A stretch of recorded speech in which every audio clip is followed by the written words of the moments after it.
Good morning students. आज हम इस कक्षा में व्याकरण के एक भाग वाच्य को पढ़ेंगे। वाच्य का अर्थ होता है बोलना। वाच्य इस बात का संकेत देता है कि बोलने वाले किस बिंदु को प्रधानता दे रहा है, कर्ता को, कर्म को या फिर भाव को। वाच्य की परिभाषा है क्रिया के जिस रूप से यह पता चले कि क्रिया का मुख्य विषय कर्ता है, कर्म है या भाव है, उसे ही वाच्य कहते हैं। जैसे उदाहरण है,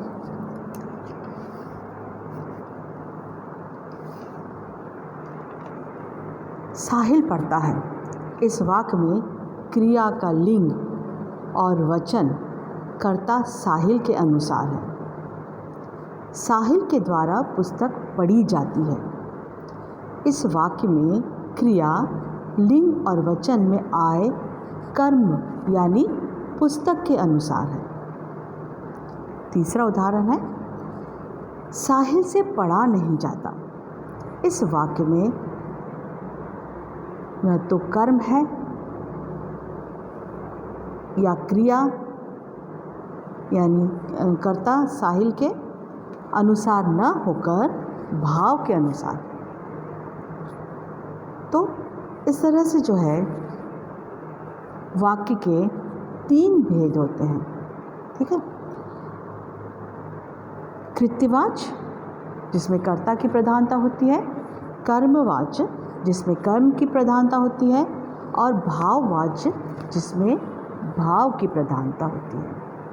आपके परीक्षा में प्रश्न आता है कि वाच्य के कितने भेद होते हैं, तो आप वहाँ पर लिख सकते हैं कि वाच्य के 3 भेद होते हैं, कृत्यवाच्य, कर्मवाच्य और भाववाच्य। लेकिन हिंदी में के अनुसार जो है वाच्य के 2 भेद होते हैं, कृत्यवाच्य और अकृत्यवाच्य। अकृत्यवाच्य के 2 भेद होते हैं, कर्मवाच्य और भाववाच्य। लेकिन अगर आपके परीक्षा में प्रश्न आता है कि वाच्य के कितने भेद हैं, तो आप ये लिख सकते हैं कि वाच्य के 3 भेद होते हैं, कृत्यवाच्य, कर्मवाच्य और भाववाच्य। अब देखते हैं कृत्यवाच्य क्या है। जिस वाक्य में कर्ता मुख्य हो और क्रिया कर्ता के लिंग, वचन और पुरुष के अनुसार हो, उसे कृत्यवाच्य कहते हैं। जैसे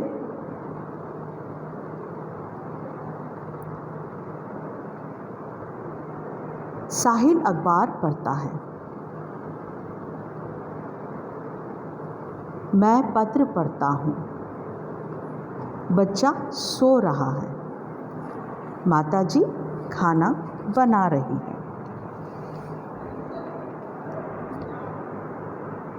लड़कियाँ बाजार जा रही हैं, मैं रामायण पढ़ रहा हूँ, लता गाना गाएगी। इन वाक्यों में कर्ता मुख्य है। जैसे साहिल जो है वो अखबार पढ़ रहा है।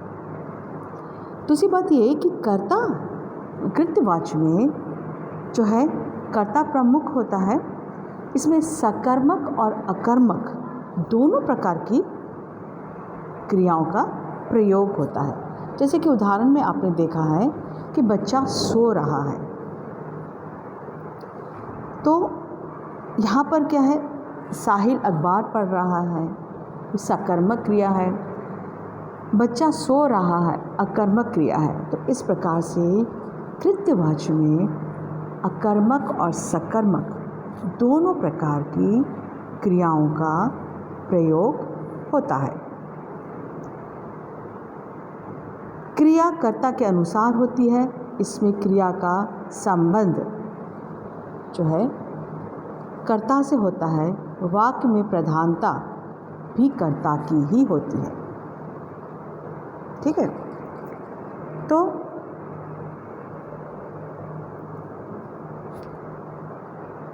दूसरा है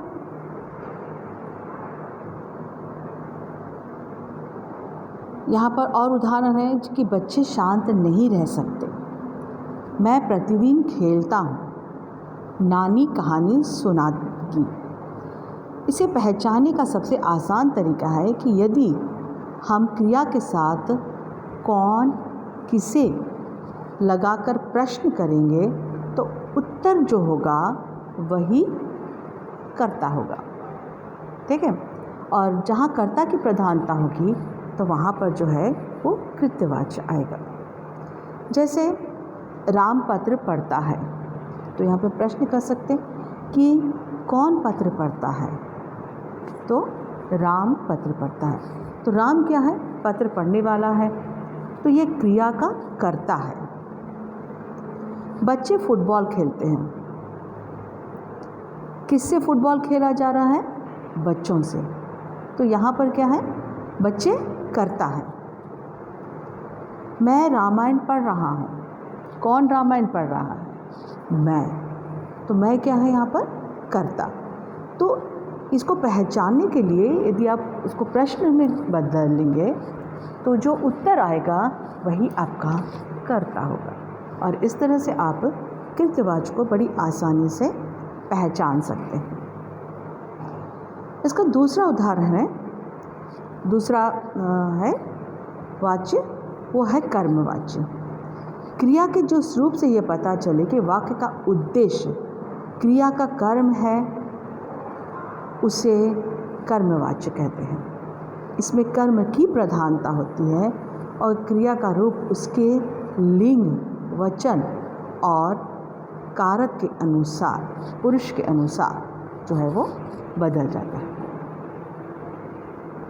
कर्मवाच्य में क्रिया हमेशा सकर्मक होती है। ये याद रखने वाली बात है कि कृत्यवाच्य में क्रिया हमेशा सकर्मक और अकर्मक दोनों प्रकार की होती है, लेकिन कर्मवाच्य में क्रिया हमेशा सकर्मक होगी, क्योंकि कर्ता का जो प्रभाव है वो कर्म पर पड़ रहा है, इसलिए सकर्मक क्रिया अवश्य होगी। इसमें कर्ता के साथ करण कारण की विभक्ति चिन्ह से या के द्वारा का प्रयोग होता है। कर्मवाच्य वाले वाक्य में कर्ता हो भी सकता है और नहीं भी हो सकता है, जैसे उसके द्वारा ये कार्य किया गया। जैसे यहाँ सकारात्मक और नकारात्मक दोनों प्रकार के वाक्यों का प्रयोग हो सकता है। उदाहरण है, शत्रुओं का पता लगाया जा रहा है। रोगी को कल छुट्टी दे दी गई है। लड़कियों द्वारा बाजार जाया जाएगा। मेरे द्वारा रामायण पढ़ी जा रही है। ममता से रामायण पढ़ी गई। लता से गाना गाया जाएगा। छात्रों से और पढ़ा नहीं जाता। तुमसे फूल तोड़े जाएंगे। ठीक है, तो जहाँ पर कर्ता की प्रधानता होगी वो आपका कृत्यवाच्य होगा, और जहाँ पर कर्म की प्रधानता होगी वहाँ पर कर्मवाच्य होगा। इसका तीसरा उदाहरण है, तीसरा वाच्य है भाववाच्य। भाववाच्य में जो है न तो कर्ता प्रधान होता है और न ही कर्म प्रधान होता है, यहाँ पर प्रधान होता है भाव। क्रिया के जिस रूप से यह पता चले कि वाक्य का उद्देश्य क्रिया का कर्ता वाक्य में आए कर्म पद न होकर केवल भाव है, उसे हम भाववाच्य कहते हैं। भाव में क्रिया हमेशा पुल्लिंग, एकवचन और अन्य पुरुष में होती है। भाववाच्य में क्रिया हमेशा अकर्मक होती है। याद रखिए, कर्ता में सकर्मक और अकर्मक, कृत्यवाच्य में सकर्मक और अकर्मक दोनों प्रकार की क्रियाओं का प्रयोग किया जाता है। कर्मवाच्य में जो है हमेशा सकर्मक क्रिया का प्रयोग किया जाता है और भाववाची में क्रिया हमेशा अकर्मक रहेगी। वाक्य का उद्देश्य क्रिया या कर्ता ना होकर केवल भाव होता है। भाववाची में अधिकतर निषेध वाक्य का प्रयोग होता है, यानी ना, जिसमें ना का प्रयोग होता है, मनाही का प्रयोग होता है। भाववाची में अधिकतर मनाही, ना या निषेध वाच्य का प्रयोग होता है। जैसे मुझसे ये कार्य नहीं हो सकता, मैं और अधिक चल नहीं सकता। ठीक है, तो जहाँ पर ना का असमर्थता का जो है प्रयोग हो रहा है वो भाववाच्य होगा।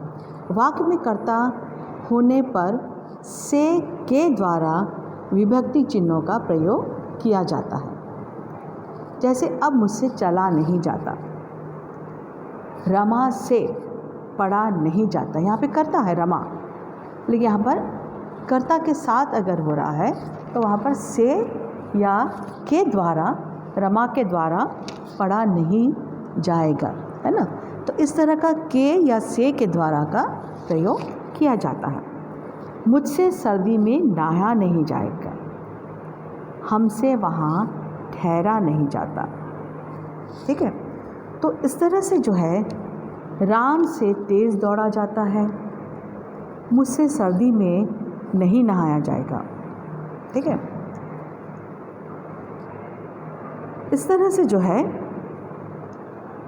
भाववाच्य में कर्ता हो भी सकता है और कर्ता का के बिना भी जो है वाक्य आते हैं। वाच्य में जो है विकारी क्रिया जो है वो विकारी रूप में होती है। इसमें संज्ञा, सर्वनाम, विशेषण जो है वो क्रिया के विकारी शब्द हैं। इसमें लिंग, वचन, कारक के अनुसार बदलाव आता है। जहाँ पर शब्दों का रूप बदलता है वे विकारी शब्द कहलाते हैं। ठीक है, तो स्टूडेंट्स ये आपका वाच्य है। वाच्य के 3 भेद होते हैं, कृत्यवाच्य, कर्मवाच्य और भाववाच्य। कृत्यवाच्य जिसमें कर्ता की प्रधानता होती है, कर्मवाच्य जिसमें कर्म की प्रधानता होती है और भाववाच्य में भाव की प्रधानता होती है। कृत्यवाच्य में सकर्मक और अकर्मक दोनों प्रकार की क्रियाओं का प्रयोग किया जाता है। कर्मवाच्य में केवल जो है सकर्मक क्रियाओं का ही प्रयोग होता है और भाववाच्य में अकर्मक क्रिया का प्रयोग किया जाता है। और वाच्य जो है विकारी, इसमें क्रिया का विकारी रूप होता है, जिसमें संज्ञा, सर्वनाम, विशेषण क्रिया जो है जिसमें बदलाव किया जाता है, विकार आता है। ठीक है, तो अगली कक्षा में हम लोग वाच्य परिवर्तन किस तरह से किया जाएगा वो पढ़ेंगे। तो स्टूडेंट्स तब तक के लिए धन्यवाद। उम्मीद है कि आपको वाच्य समझ में आया होगा।